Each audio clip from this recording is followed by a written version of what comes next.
আজকে আমি সবাইকে দেখাবো সাগুর খিচুড়ি।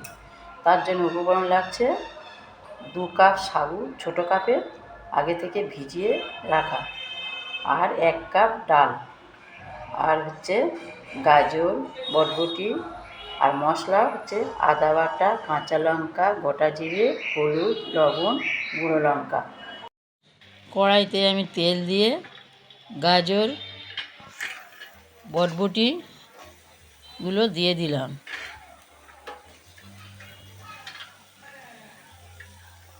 এর সঙ্গে হালকা লবণ দিয়ে নাড়তে থাকবো।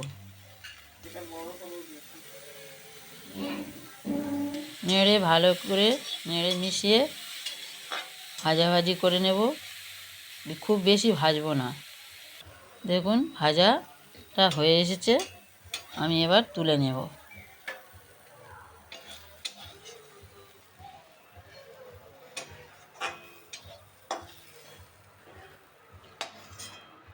এইবার কড়াইতে কাঁচা লঙ্কা দিলাম,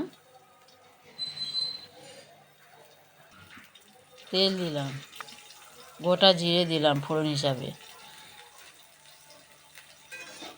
একটু নাড়াচাড়া করে নিলাম। আদা দিলাম,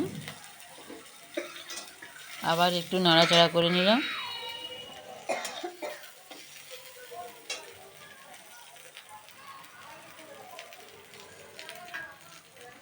এবার হলুদ গুঁড়ো দিলাম, দিয়ে ডালটা দিলাম।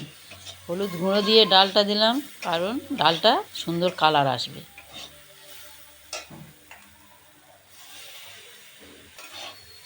এবার নেড়ে চেড়ে ডালটা খুব বেশি ভাজবো না, তবে ভেজে নেব।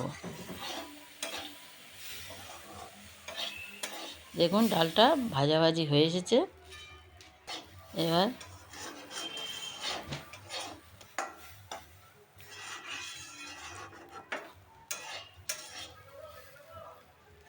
এবার আমি এর মধ্যে জল দেব।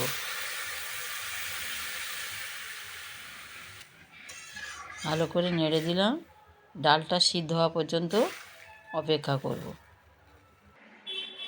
দেখুন ডালটা সিদ্ধ হয়ে এসেছে। এর মধ্যে ভেজানো সাগুটা দিয়ে দিলাম, দিয়ে নাড়াচাড়া করে মিশিয়ে দিলাম।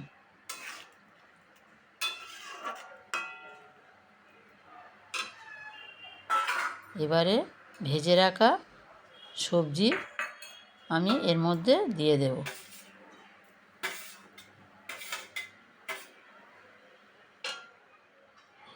দিয়ে আবার নেড়ে চেড়ে মিশিয়ে দেব।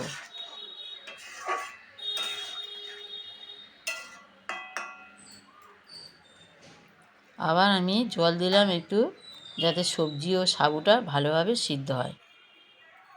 এরপরে একটু লবণ আর গুঁড়ো লঙ্কা দিলাম।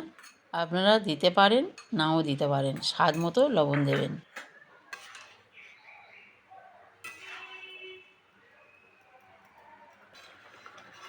দেখুন হয়ে এসেছে, কেমন দেখতে হয়েছে, সুন্দর। এইভাবে আপনারা বাড়িতে বানাবেন। আবার একটু লবণ দিলাম, আপনারা দিতে পারেন, নাও দিতে পারেন।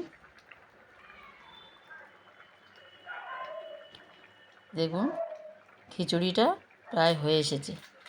সব শেষে আমি একটু গরম মশলা ছড়িয়ে দিলাম।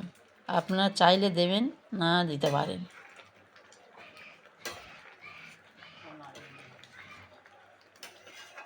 দেখুন কত সুন্দর হয়েছে। এইবারে আপনারা এইভাবে বাড়িতে বানিয়ে খাবেন। আমাকে পাশে থাকবেন, লাইক সাবস্ক্রাইব করবেন।